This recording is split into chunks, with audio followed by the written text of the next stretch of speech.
Salut à tous, c'est Gladys, j'espère que vous allez bien. Aujourd'hui je vous retrouve dans une nouvelle vidéo qui peut-être ne vous intéressera pas tant que ça, je n'en sais rien finalement, mais je sais que vous êtes nombreux à hésiter de vous lancer sur les réseaux sociaux, à hésiter de vous lancer sur YouTube, sur Insta ou d'autres réseaux encore, tout simplement parce que vous pensez que ça prend, ça demande d'avoir du matériel très qualitatif, du matériel qui coûte cher et que l'on n'a pas forcément, surtout lorsque l'on veut se lancer pour la première fois et que voilà, on n'a pas du matériel à investir. Dans cette vidéo, j'avais envie de vous présenter tout le matériel que j'utilise et que j'utilisais aussi, enfin tout ce que j'ai eu à utiliser pour YouTube, pour Instagram, de manière à vous montrer que finalement on peut commencer avec un matériel qui ne coûte vraiment pas cher et augmenter en fait la qualité au fur et à mesure du temps. Du coup je vais vous insérer juste ici le matériel dont je parle et vous avez aussi le lien en description de tout ce matériel là si jamais vous voulez le retrouver. Allons-y, commençons tout de suite. J'ai décidé de séparer cette vidéo en 3 catégories. Premièrement, le matériel que j'utilise pour YouTube, ensuite celui que j'utilise pour Instagram, et enfin tout ce qui est plutôt logiciel plus que matériel. Alors la première chose à savoir, c'est que pour mes vidéos YouTube, là maintenant je filme avec une caméra qui est du coup le Sony ZV-E10, mais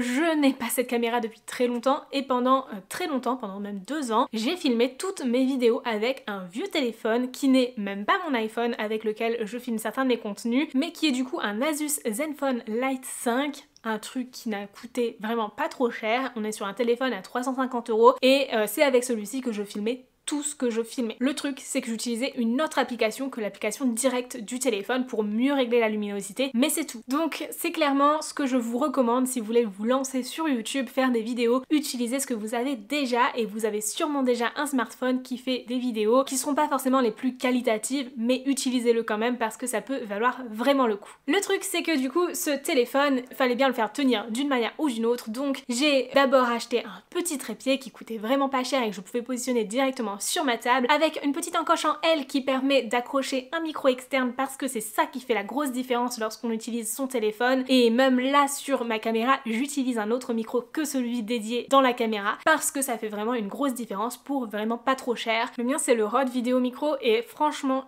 il est top. Il coûte une 50aine d'euros, vous pouvez même parfois le trouver moins cher que ça, et ça fait une grosse différence. C'est celui-là qui me permet d'avoir un son un peu plus agréable à entendre. Et puis ensuite, vous avez aussi la possibilité post-traitement de traiter votre son. Honnêtement, je le fais pas beaucoup, j'augmentais un tout petit peu quand je faisais avec mon téléphone parce que je trouvais que le son était un peu plus faible que ce que j'avais l'habitude d'entendre sur YouTube. Mais franchement, c'est juste pour que ce soit un peu plus agréable pour tout le monde et qu'on n'ait pas à changer le son, le volume sonore entre chaque vidéo. Mais revenons-en au trépied. Actuellement, je n'utilise plus beaucoup mon petit trépied qui fait peut-être cette hauteur là, qui est vraiment pas très grand et qui permet pas de régler vraiment en hauteur. Donc c'était un trépied que j'utilisais en le posant sur une table face à moi. Parfois je mettais même des petites piles de livres, etc. C'est pas forcément le plus pratique, mais du moment que ça permet d'avoir l'appareil à la bonne hauteur, j'ai envie de dire c'est l'idéal. Ensuite, quelques temps après, j'ai investi dans un trépied un peu plus grand qui me permet de filmer différents plans, de filmer à différents endroits aussi, de mieux régler la hauteur, etc.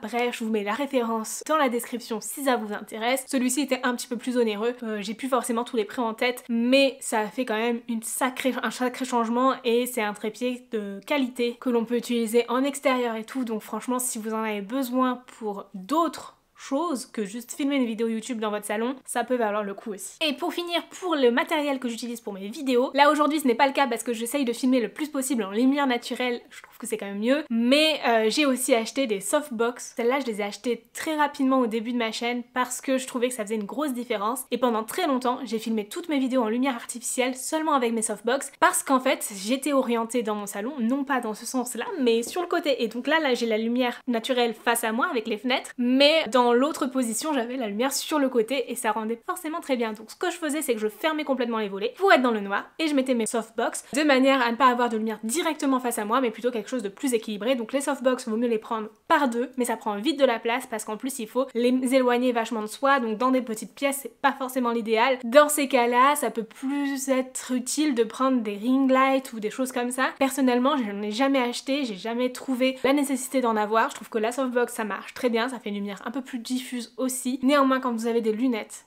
c'est un enfer. quel que soit l'éclairage artificiel que vous allez mettre, ce sera toujours un enfer. Même là, hein, vous voyez vachement mon filtre bleu dans mes lunettes avec les reflets, avec la lumière de dehors. C'est quasi impossible d'éviter les reflets dans les lunettes. Personnellement, je fais le choix de filmer avec, même si j'ai une petite correction, parce que sinon j'ai vite mal à la tête et c'est pas le but. Filmer des vidéos pour avoir des migraines, on va éviter. Bref, je dévie un peu du sujet. Voilà donc pour tout le matériel que j'ai utilisé pour mes vidéos YouTube. À savoir quand même que le plus utile d'entre eux, c'est quand même le trépied qui permet de tenir le téléphone et le micro quand même qui n'est pas à négliger. Vous n'avez pas besoin de payer des fortunes en micro, mais ça fait quand même une grosse différence. Ensuite, pour tout ce qui est Instagram, faut savoir que depuis quelques temps, je prends toutes mes photos Instagram à l'iPhone. J'ai un iPhone 12, tout simple, hein, c'est pas pro ou quoi que ce soit, c'est juste l'iPhone 12 et je prends toutes mes photos à l'iPhone, tout simplement parce que c'est plus facile, c'est plus simple, c'est plus rapide, je l'ai avec moi. Bref, pendant très longtemps, j'ai pris mes photos au réflexe. J'ai un réflexe qui est du coup un Nikon D3100, c'est un vieux réflexe que j'ai. Je prenais mes photos avec un objectif 18-55. Ouais, je l'ai fait quand même pendant longtemps. Je dirais au moins pendant 1 an, peut-être même plus. Je l'ai utilisé pendant super longtemps, peut-être presque 1 an et demi. Et je me suis rendu compte que ça demandait forcément de faire un travail de photographie que j'aime beaucoup, mais qui est quand même pas forcément toujours simple à faire, et d'aller profondément dans les réglages de l'appareil. Et parfois j'avais juste la flemme. Je prends mon téléphone, je prends ma photo, la balance des blancs elle est toujours bien faite. Ok, si on zoome à fond sur la photo, on voit qu'il y a un peu moins de détails, que la photo est peut-être un peu moins belle, mais pour l'utilité qu'on en a, sachant que tout le monde les regarde sur Insta, directement sur l'application sur téléphone, franchement, il n'y a pas besoin d'avoir une photo énorme en 4K ou quoi que ce soit, c'est suffisant. Et du coup je continue à l'iPhone, pour l'instant ça me convient très bien. Globalement, donc tout ce qui est photo, je le fais à l'iPhone, mes réels aussi, mes stories également, en fait, je l'ai tout le temps avec moi, donc c'est le plus simple. J'utilise mon grand trépied pour mes stories, si vous me suivez sur Insta, vous le savez sûrement, j'aime prendre mes stories en faisant des petites photos. En fait, je fais rarement des vidéos en story, et je fais des photos, par exemple de mes livres, face à mon fond, mon petit décor, mais avec un trépied, de manière à ce que mon téléphone reste fixe, et pouvoir juste changer les livres que je montre. Et du coup, quand on passe d'une story à une autre, le fond ne bouge pas, c'est juste le livre qui change, et je trouve ça plutôt sympa. J'utilise aussi mon trépied avec un bras en plus que j'ai rajouté qui me permet de filmer horizontalement. Ça va me permettre du coup de faire mes réels, parce que je filme mes réels sur la table basse sur laquelle je fais toutes mes photos, donc ça me permet de faire des réels avec une vision de haut. Et je l'ai utilisé d'ailleurs pour certaines de mes vidéos YouTube aussi, celles où je vous parle de mon journal de lecture, parce que c'est quand même plus sympa de pouvoir vous montrer les choses clairement de haut plutôt que du face cam comme on le fait ici. Concernant les logiciels, j'en utilise 4. Le premier d'entre eux c'est Epidemic Song, qui est un logiciel sur lequel je trouve des musiques libres de droit. Alors j'ai un abonnement mensuel sur ce site qui me permet d'avoir accès à leur base de données et avoir accès à du coup toute leur musique, leur son, leur bruitage, etc. et de les mettre dans mes vidéos comme je veux sans me prendre la tête. J'ai jamais de strike pour droit d'auteur et ça c'est quand même super chouette. Honnêtement, je pense que c'est peut-être un peu onéreux pour l'utilisation que j'ai personnellement, parce que j'utilise toujours les mêmes musiques et je me dis peut-être j'aurais été plus vite à acheter mes droits sur les musiques que j'utilise plutôt que de payer un abonnement tous les mois. Mais ça permet d'être sûr et certain que si un jour j'ai envie d'une musique d'un autre type et tout, je peux la prendre sans souci. On trouve énormément de choses sur Epidemic Song. Bref, vous avez un lien dans la description si vous voulez tester aussi. Franchement, allez-y, c'est trop cool si vous êtes créateur de contenu. La banque de données est quand même vachement mieux fournie que celle du YouTube, parce que vous avez accès aussi à certaines musiques libres de droit directement sur YouTube dans la section créateur de contenu, mais je trouve que c'est quand même pas très fourni. Et l'avantage sur Epidemic Song, c'est que vous pouvez prendre vraiment le morceau de musique que vous voulez. Par exemple, vous aimez une musique mais il y a du chant dessus et vous voulez seulement la musique en elle-même sans la partie voix, vous pouvez sélectionner seulement la piste de musique. Vous pouvez choisir de prendre seulement une piste d'un seul instrument, et ça c'est super cool parce que ça permet de moduler vraiment les musiques telles que vous en avez besoin. Ensuite, j'utilise beaucoup Canva pour tout ce qui est design. Je l'utilise donc pour faire mes miniatures de vidéos. J'utilise aussi pour faire tous les designs de tout ce qui est challenge, etc. que je peux faire. Et je m'en sers aussi en plus au quotidien pour plein d'autres choses. Et finalement, du coup, après avoir pendant longtemps eu la version d'essai Canva, j'ai fini par craquer et payer Canva, parce que je trouve que ça apporte beaucoup plus de choses quand on a la version payante aussi, bien qu'on peut déjà faire beaucoup de choses avec la version gratuite. Pour monter mes vidéos, j'utilise DaVinci Resolve, qui est un logiciel gratuit disponible sur à peu près tout type de support. En tout cas c'est sûr sur Windows et Mac. Après je ne sais pas si vous êtes sur Linux ou autre, mais DaVinci Resolve c'est très complet. Un petit peu complexe au début à prendre en main, mais franchement vous pouvez en faire des choses folles et c'est gratuit.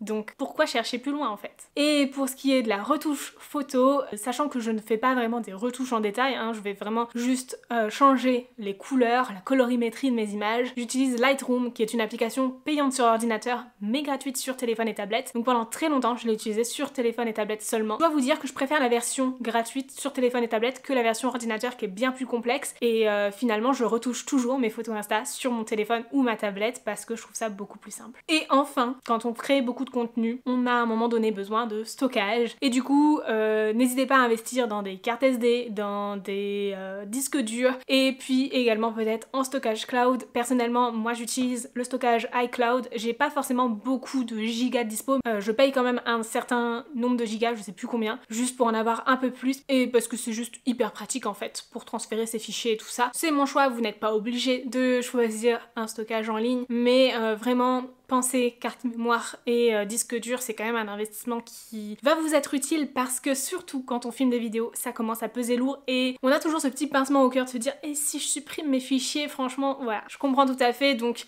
n'hésitez pas pour ça. Voilà, j'espère sincèrement que cette vidéo vous aura été utile si vous souhaitez vous lancer sur les réseaux sociaux ou si vous êtes déjà actif sur les réseaux sociaux mais que vous voulez améliorer les choses au fur et à mesure. Clairement, moi le dernier achat que j'ai fait c'est acheter mon appareil, donc le Sony ZV-E10, j'en suis extrêmement satisfaite même si j'ai encore beaucoup de choses à apprendre sur les différents réglages de cet appareil, mais clairement c'est un achat très onéreux et que j'ai fait après 2 ans d'activité sur les réseaux en étant très active et voilà, c'est un cadeau que je me suis fait de mois à mois et que je pense va vraiment m'être utile pendant très longtemps parce que je suis très satisfaite de la qualité que ça donne et j'aime tellement faire ça que j'avais envie d'investir un petit peu plus dedans. Mais vous voyez, progressivement, j'ai acheté des choses, mais tout ce que j'avais acheté avant cet appareil ne coûtait pas très cher, honnêtement. C'est donc tout pour cette vidéo. Sur ce, moi je vous fais de très gros bisous, je vous souhaite de très belles lectures, je vous souhaite aussi de vous épanouir sur les réseaux sociaux si c'est votre choix et je vous dis à très bientôt dans une nouvelle vidéo. Ciao!